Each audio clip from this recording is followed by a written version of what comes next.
Assalamualaikum warahmatullahi wabarakatuh.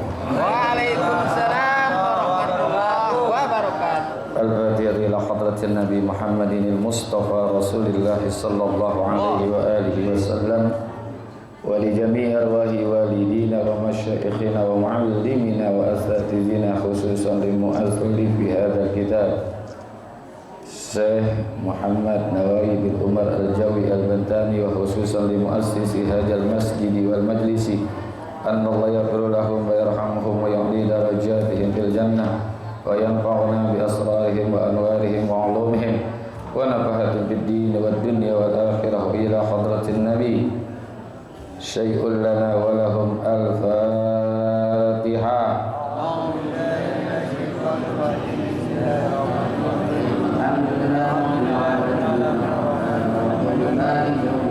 Iyyaka na'budu wa iyyaka nasta'in.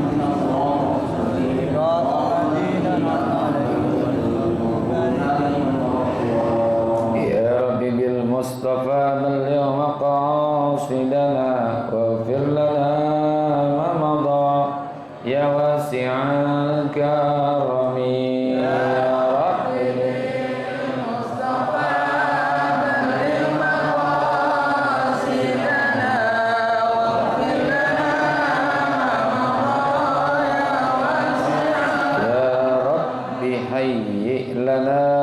Min amrina rasyada waj'al ma'unatakal husna lana madada.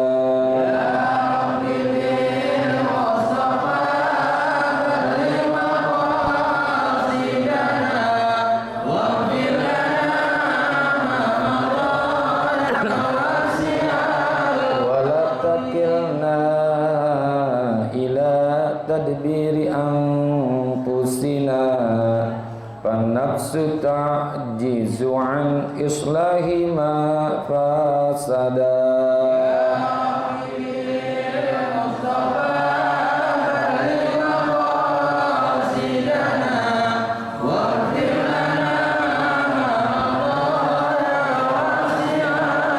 Antal alimu wa qad wajjahtu ya amali ila rajai ka wajhan sa'ilan wa yada. Ya Rabbi bil Mustafa Mustafaki.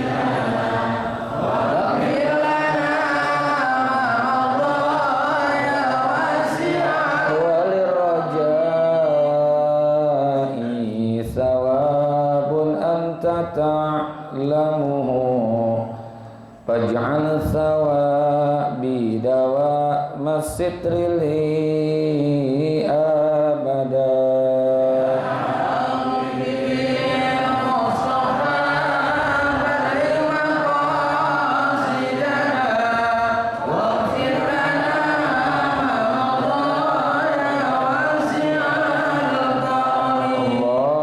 Allahumma salli wa sallim wa barik alaihi. Bismillahirrahmanirrahim. Alhamdulillahi rabbil alamin wassalatu wassalamu ala sayyidina wa maulana Muhammadin wa ala alihi wa sahbihi ajma'in, amma ba'du.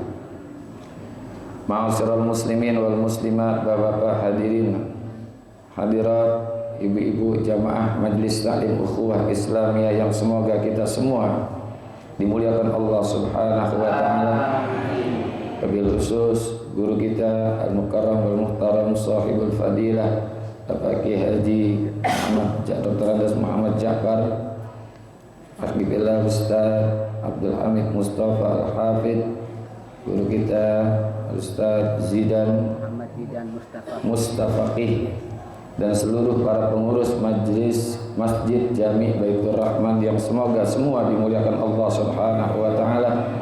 Alhamdulillah, pagi hari ini Allah masih berikan kita karunia nikmat iman, Islam, hidayah, taufik, sehat, afiat, sehingga kembali hadir di majlis yang mulia ini dalam rangka thalabul ilmi. Harapan dan doa kita mudah-mudahan hadir dan kita mendapatkan ilmu yang manfaat, ridho dan inayat. Allah berikan kita selamat dari alam dunia sampai alam akhirat. Amin ya rabbal alamin. Amin ya rabbal. Wa bisanadil muttasili ilal imami muhaddisi rahimahullahu ta'ala wa adaman naf'a bihi wa bi barakati ulumihi wa bikum fid daraini amin. Qala radhiyallahu ankum wa qala alaihi salatu wassalamu man naha indal musibati kutibasmuhu fi diwanil munafikina. Dan telah bersabda Nabi sallallahu alaihi wasallam, siapa saja yang meratap ketika tertimpa musibah, maka akan ditulis namanya dalam buku daftar orang-orang munafik. Ini orang yang di saat mendapatkan musibah, dia ini meratap terhadap musibah yang terjadi pada dirinya. Maka dari itu kita ini makhluk Allah. Setiap makhluk yang hidup di dunia ini pasti akan mengalami musibah. Tidak terkecuali manusia. Dan musibah itu merupakan ketetapan Allah Subhanahu wa ta'ala yang nggak bisa kita hindari.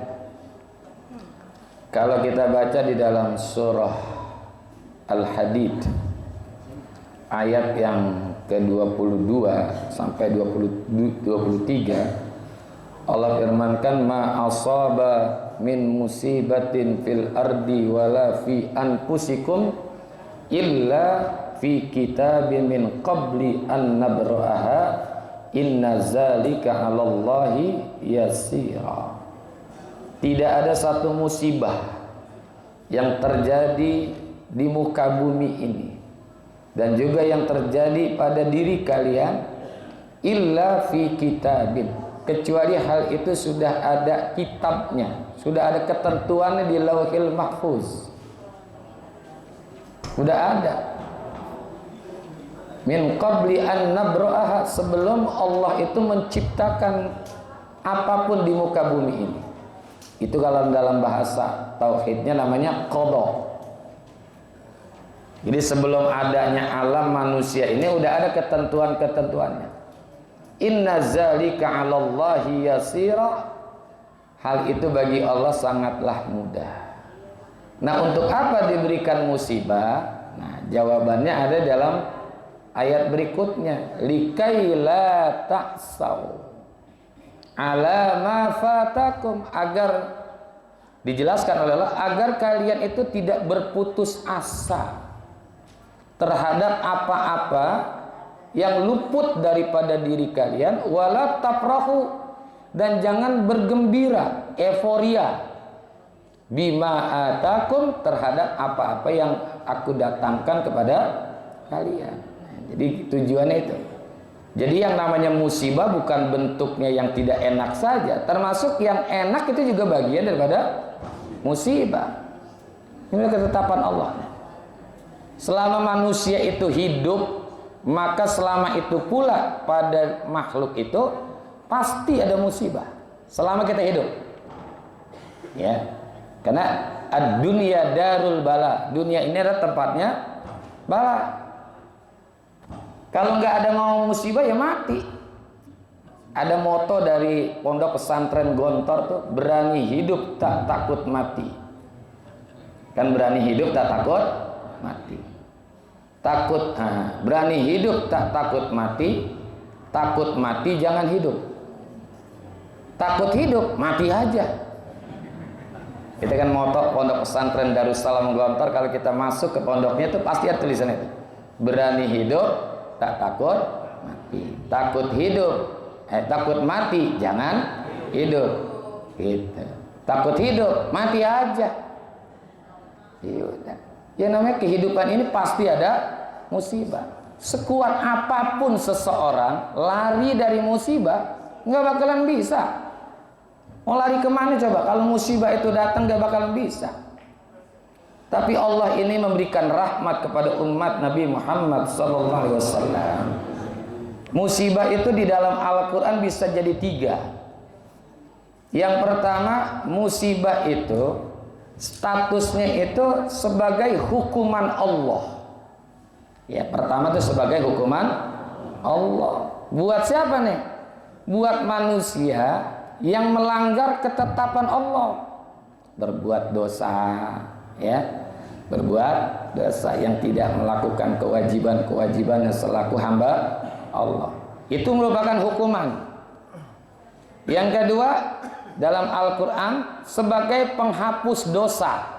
Nah, ini sebagai penghapus dosa, ya, yang pernah dia lakukan ketika hidup, ya, agar di akhirat nanti dosanya tidak diperhitungkan lagi, diringankanlah. Misalkan mestinya dia punya dosa 1000 karena diberikan musibah jadi korting, gopek 500.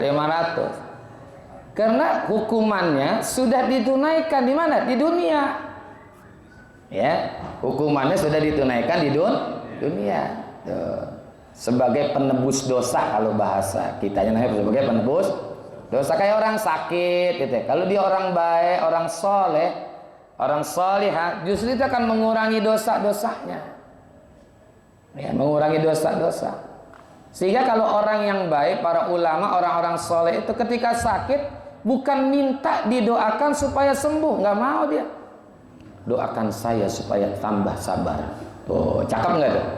Doakan saya supaya ditambahkan kesabaran, bukan disembuhkan penyakit. Karena mereka tahu kalau penyakit itu merupakan pengurangan dosa. Hadisnya udah hafal semua, udah luar kepala semua ini mah, ya kan? Gitu. Nah, yang ketiga, ujian atau musibah itu bisa jadi sebagai ujian.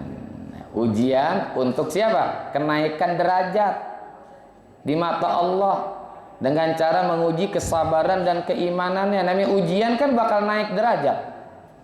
Nih adik-adik kita, anak-anak kita ujian ketika SD pengen SMP, SMP pengen SMA, SMA pengen kuliah. Itu kan harus menghadapi ujian. Ya. Makanya ini nggak bisa kita samakan musibah ini kepada seluruh orang. Ini sembahyang kagak, puasa kagak, ngaji kagak, gue lagi diuji sama Allah. Lalu sekolah kagak diuji. Nggak sekolah diuji gimana coba? Nah, itu. Jadi nggak sama. Ya mudah-mudahan kalau kita ini rame-rame ini ujian dah.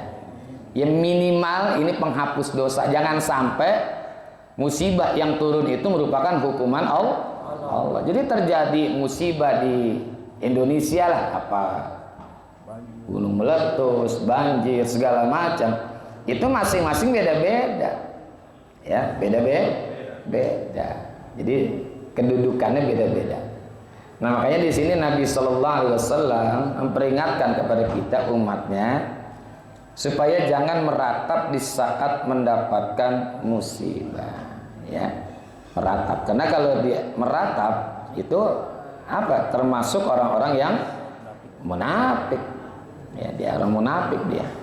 Kan munafik itu tempatnya itu kan udah paling bawah di dalam surah An-Nisa ayat 144. Innal munafiqina fi darkil asfali minan nar.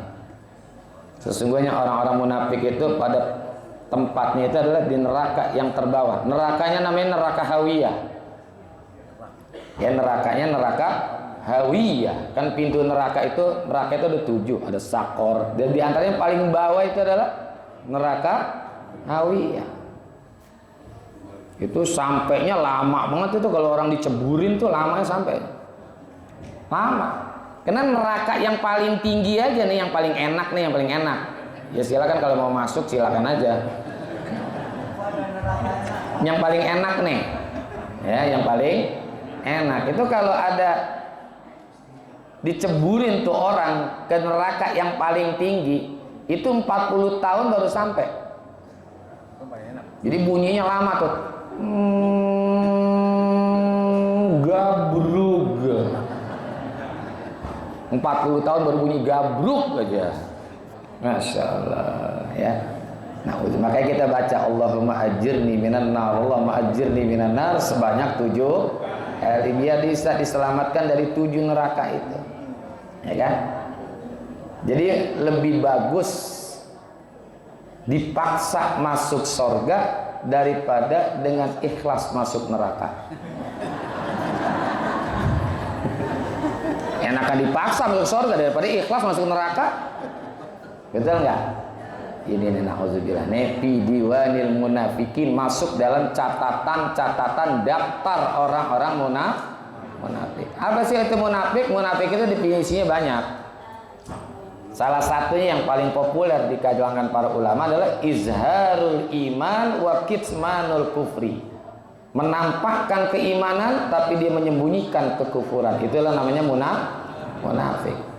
Tanda-tandanya banyak. Nah, ini kita tidak melakukan hal yang 3 ini. Ayatul munafiki kan salah satu. Tidak melakukan itu, dia meratap aja. Itu masuk daftar. Ya, masuk daftar. Ini sipulan. Kita nggak melakukan hal-hal yang dilakukan oleh orang munafik kok terdaftar di dalam buku catatan. Ya. Ada daftar di sini. Ya. Kayak kita nggak punya penyakit, masuk daftar vaksin. Ya, masuk vaksin kan repot juga, kita kagak termasuk penyakit kan, karena untuk menghindari penyakit lah begitu. Nah, ini orang yang meratap di saat mendapatkan musibah, bagian daripada orang-orang yang munafik. Makanya orang-orang yang mengikuti mazhab Imam Syafi'i yang kita anut ini, dalam kitab Az-Zawajir, ya, itu murid-muridnya, pengikut Imam Syafi'i mengatakan sebaiknya di saat mendapatkan musibah ucapan kita inna lillahi wa inna ilaihi raji'un, Allahumma ajirni fi musibati wa akhlif li khairan minha. Itu doa atau zikir bacaan di saat tertimpa musibah, meskipun musibahnya yang ringan. Ya, meskipun yang sifatnya ya ringan aja, wa in khaffat kata ulama. Wa in khaffat. Ini disuruh nih meskipun musibahnya ringan. Misalkan gara-gara kesandung tuh, lagi pulang ngaji nih kesandung. Di jalanan sampai berkatnya jatuh, tumpah lagi. Ini bagi berkatnya Masjid Baitur Rahman nih. Lagi jalan kesandung sampai berkatnya jatuh. Itu kan ringan ya, itu baca inna lillahi wa inna ilaihi raji'un, Allahumma ajirni fi musibati wa akhlif li khairan minha. Ya, inna lillahi wa inna ilaihi raji'un, sesungguhnya kami ini milik Allah dan kami ini pun akan pulang kepada Allah. Pulang, kembali itu maknanya pulang. Jadi ucapan at-tarji, ini kan namanya ucapan at-tarji. Tarji itu ucapan inna lillahi wa inna ilaihi raji'un, bukan hanya di saat ada orang meninggal. Ya. Bukan hanya di saat ada orang meninggal, kena musibah kecil aja. Inna lillahi wa inna ilaihi raji'un, sesungguhnya kami ini milik Allah dan akan kembali kepada Allah. Allahumma ajirni, ya Allah berikanlah aku pahala, supaya musibah yang kita dapatkan itu ada pahalanya. Ya, ada pahala. Jangan sampai udah musibah dapat pahala kagak ada. Udah jatuh nelen tangga. Bukan ketiban tangga lagi nih, nelen. Ya kan? Udah jatuh nelen tangga. Ini biar ada apa namanya? Pahala fi musibati, di dalam musibahku, wa akhlif li khairan minha, dan gantilah, berilah aku akan ganti dengan ganti yang lebih baik daripadanya. Tadi itu jalan kesandung, berkat jatuh, balik lagi ke Baitur Rahman, tadi kasih lagi 2. Tapi baca itu dulu ya, baca itu dulu. Iya. Istri meninggal, siapa tahu diganti yang lebih cakep lagi. Amin. Iya. Suami meninggal, siapa tahu diganti dengan suami yang lebih baik lagi. Kan bisa terjadi begitu. Itu doanya bisa ya. Inna lillahi wa inna ilaihi raji'un. Allahumma ajirni fi musibati wakhlif li khairan minha. Mau dicatat? Ya, ntar datang ke rumah saya bawa pisang. Apa manfaatnya? Manfaatnya kata Rasulullah, ada hadis yang diriwayatkan oleh Imam Muslim, inna man qala zalika ajarahullahu wa akhlafa lahu khairan minha. Siapa orang yang membaca tadi tuh innalillahi wa inna ilaihi rajiun, kata Rasulullah, maka Allah akan memberikan pahala kepadanya dan Allah akan memberikan ganti kepadanya khairan minha, yang lebih baik daripada musibah, daripada yang telah hilang daripada dirinya. Ya, karena Allah kan udah janjikan tuh di dalam Al-Quran, wa basyiris sabirin alladzina idza asabathum musibah qalu inna lillahi wa inna ilaihi raji'un. Itu ayatnya udah sering kita dengar tuh, surah Al-Baqarah ayat yang ke 156 sampai 157 tuh. Ya, wa basyiris sabirin alladzina idza asabathum musibah qalu inna lillahi wa inna ilaihi. Nah, nanti buka surah Al-Baqarah 156 157. Ya. Dia akan mendapatkan ampunan dan juga rahmat Allah. Gitu. Jadi musibah ini kita sikapi dengan baiklah, jangan kita merata. Ucapin tadi tuh inna lillahi wa inna ilaihi raji'un. Ya, ini ajaran Nabi kita Muhammad sallallahu alaihi wasallam. Nggak terlalu susah, cuman ngamal ini berat. Ya, ngomong sih sekarang kayak saya enak nih, lagi nggak dapat musibah, tadi dalam musibah bacanya lupa. Bener ya Bu ya? Iya, lagi begini aja kita asik nih ngomong, baca, nyuruh doang saya bisa. Dan nanti kalau saya dapat musibah, jangankan musibah yang berat-berat, pala saya kejedot aja, atau kejedot, kebentur sesuatu, lupa, ya, lupa baca innalillahi wa inna ilaihi raji'un, ya kan lupa, Allah ma'ajirni min musibati wa akhlifi khairan minha, lupa. Makanya biar kita ingat terus, kita ingat. Jadi musibah bukan hanya yang berat, tapi yang ringan-ringan saja. Itu pun kita disunahkan mengucapkan istirja, istirja. Termasuk juga mendengar musibah yang terjadi pada orang lain. Itu juga inna lillahi wa inna ilaihi raji'un. Kita dengar nih si fulan hartanya hilang gitu. Apa ada musibah terjadi pada orang lain, bukan hanya yang meninggal nih, tapi yang sifatnya musibah apa saja. Oh si fulan innalillahi wa inna ilaihi raji'un. Si fulan sakit innalillahi wa inna ilaihi raji'un. Orang yang apa? Lu nyumpah dia mati ya? Bukan. Innalillahi. Kalau saya kejebur, innalillahi wa inna ilaihi raji'un gitu. Iya. Jadi sunnah tuh kita ucapkan istirja itu. Kalau bisa panjangin tadi, ya, ditambahkan lagi tuh. Innalillahi wa inna ilaihi raji'un. Allahumma ajirni fi musibati wakhlif li khairan minha. Tidak mendapatkan pahala dan diberikan ganti yang lebih baik lagi. Wa qala Nabi sallallahu alaihi wasallam wallahu a'lam bis shawab wa ilaihil marji'u wal ma'ab. Al-Fatihah.